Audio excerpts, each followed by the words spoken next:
Kulantu ba sonke apha sesidibene siyalibala uba ndingumuntu oserious. Let me show you what I was up to today.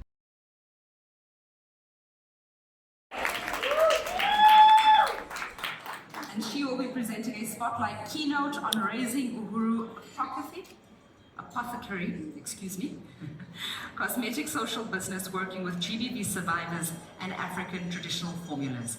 Ma'am, you've got exactly 10 minutes. Over to you.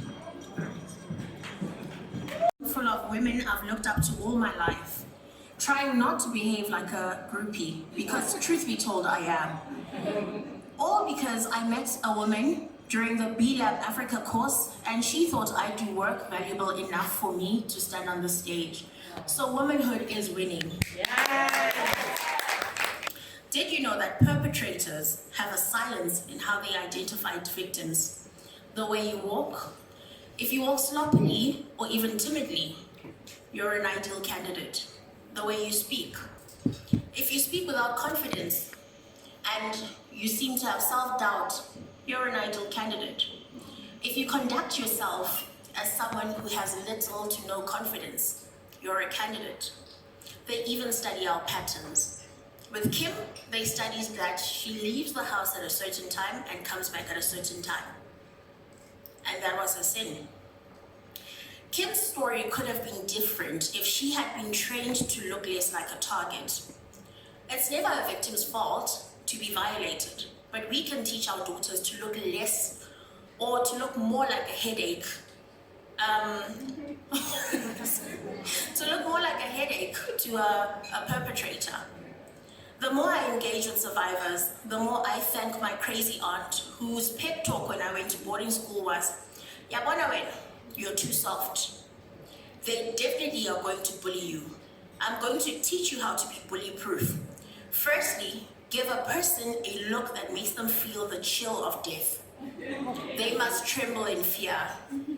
Secondly, when attacked, I will demonstrate. When attacked, throw one fist right in between the eyes so that you destabilize your aggressor, and then you read the situation. If they're destabilized, keep swinging. If they are too strong, run. Needless to say, she now works for the SAPS. Teach your girls never to start a fight, but to finish it. Baby was me. And that is why I am so passionate about the work I do, capacitating victims of gender-based violence, because the effect does not stop with the victim. It carries on to the next generation. So I am Minki Mokapela, founder of Raising Uhuru Apothecary, a company I started in responding to my daughter's severe eczema. It was so bad she was put on steroids before the age of 3 months. And I was taught about the adverse effects when we took her to a 4-month checkup. My instinct was to return to the knowledge of our foremothers.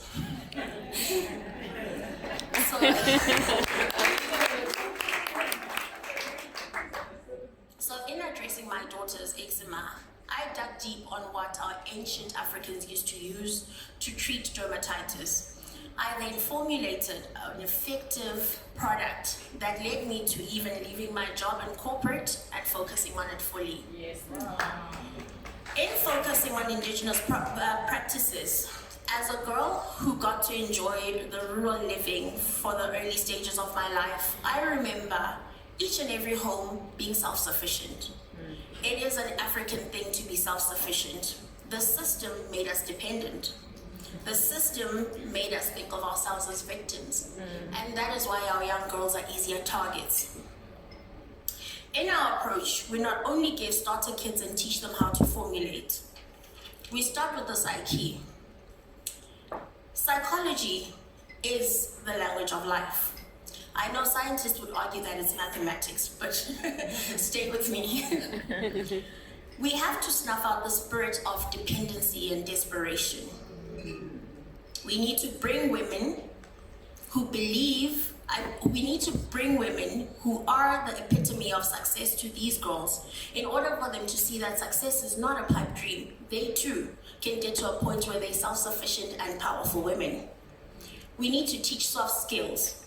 When you come from trauma, it is very easy to kill more opportunities just by not knowing how to behave. But if nobody's taught you how to behave, why then does the world vilify you? We need to give them exposure. I, for one, did not know that formulating was a career until I had to make a solution for my own daughter. My chosen path was fashion, and I was thriving in the industry. We also need to give them practical skills.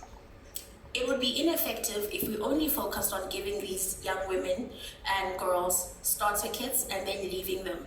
In reality, you bring a starter kit, they sell it, and there's something they need to do with that money. And they may not be able to come back and replenish what you had given them. But if you teach them how to make something, they know that the sunflower oil they use for amagwinya can turn into a lotion that they can sell. We also go further to teach them pricing. This is something that even people who've gone to university don't get right sometimes.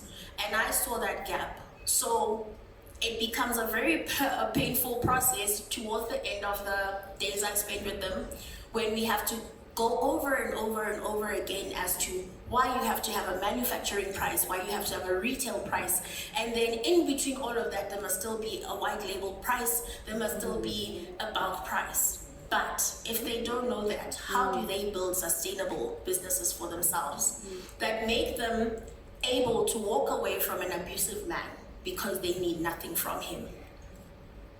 Also, time management.